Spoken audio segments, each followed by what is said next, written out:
राजस्थान के श्रीगंगानगर जिले से एक गंभीर मामला सामने आया है, जिसमें एक बड़े कारोबारी से 30 करोड़ रुपए की रंगदारी मांगी गई है। ये मामला न सिर्फ इलाके में बल्कि पूरे प्रदेश में चर्चा का विषय बन गया है। रंगदारी मांगने वाले गैंगस्टर कुख्यात लॉरेंस बिश्नोई और गोल्डी बराड़ के लिए काम करने वाले रोहित गोदारा और उसकी गैंग से जुड़े हैं। इस मामले का शिकार कारोबारी अशोक चांडक हैं। अशोक चांडक और उनके परिवार को लगातार जान से मारने की धमकियां मिल रही हैं। ये धमकियां इतने संगठित तरीके से दी जा रही हैं कि अब उनका पूरा परिवार दहशत में है। 17 जून को अशोक चांडक के कारोबारी साथी आशीष गुप्ता पर जानलेवा हमला हुआ था। अज्ञात बदमाशों ने उन पर फायरिंग की, लेकिन वो किसी तरह अपनी जान बचाकर वहां से भागने में कामयाब रहे। इस हमले के बाद से ही पूरे परिवार पर दबाव बढ़ गया। इतना ही नहीं, 20 जून से अशोक चांडक और उनके बेटे राघव चांडक को लगातार अलग अलग नंबरों से फोन आ रहे हैं। इन फोन कॉल्स में धमकियां दी जा रही हैं कि अगर 30 करोड़ रुपए की रंगदारी नहीं दी गई तो पूरे परिवार को खत्म कर दिया जाएगा।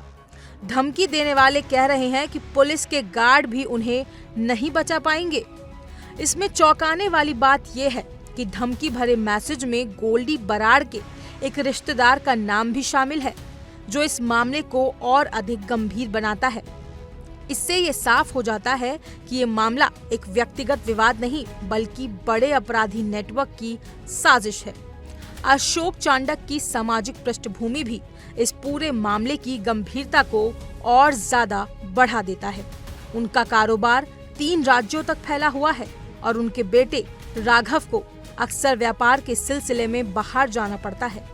परिवार में राघव इकलौता बेटा है और इसी वजह से परिवार की सुरक्षा सबसे अहम मसला बन गई है। अशोक चांडक ने अपने और अपने परिवार की जान माल की सुरक्षा के लिए राजस्थान सरकार से भी मदद मांगी है। उनका कहना है कि वो और उनका परिवार इस वक्त पूरी तरह से खतरे में है और सरकार से उम्मीद करते हैं कि इस मामले को गंभीरता से लिया जाएगा। श्रीगंगानगर पुलिस ने इस मामले में जांच शुरू कर दी है। पुलिस ने कहा है कि मामले की जांच पूरी पारदर्शिता और गंभीरता से की जाएगी। आरोपी गैंगस्टरों के खिलाफ कड़ी से कड़ी कार्रवाई की जाएगी। साथ ही पुलिस ने आश्वासन दिया है कि अशोक चांडक और उनके परिवार को पूरी सुरक्षा मुहैया कराई जाएगी। ये मामला इस बात का आईना है कि किस तरह से संगठित अपराधी राजनीति, कारोबार और आम लोगों को निशाना बना रहे हैं। रंगदारी, धमकियां और जानलेवा हमले अब किसी बड़े शहर या इलाके की समस्या नहीं बल्कि पूरे देश के लिए चिंता का विषय बन चुके हैं।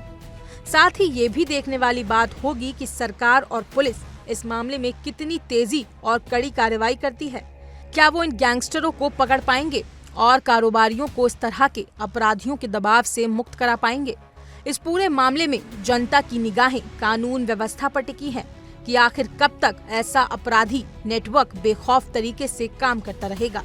साथ ही ये भी सवाल उठता है कि क्या कारोबारी और उनके परिवार के लिए पर्याप्त सुरक्षा इंतजाम किए जा रहे हैं ताकि भविष्य में किसी भी प्रकार की ऐसी घटना ना हो। ये मामला हमारे समाज में कानून व्यवस्था, सुरक्षा और अपराध नियंत्रण की चुनौतियों को भी उजागर करता है। हमें उम्मीद करनी चाहिए कि इस मामले में न्याय मिलेगा और अपराधियों को सख्त से सख्त सजा दी जाएगी ताकि कोई भी आम आदमी या कारोबारी अपने काम और परिवार के साथ सुरक्षित रह सके। फिलहाल इस खबर में इतना ही।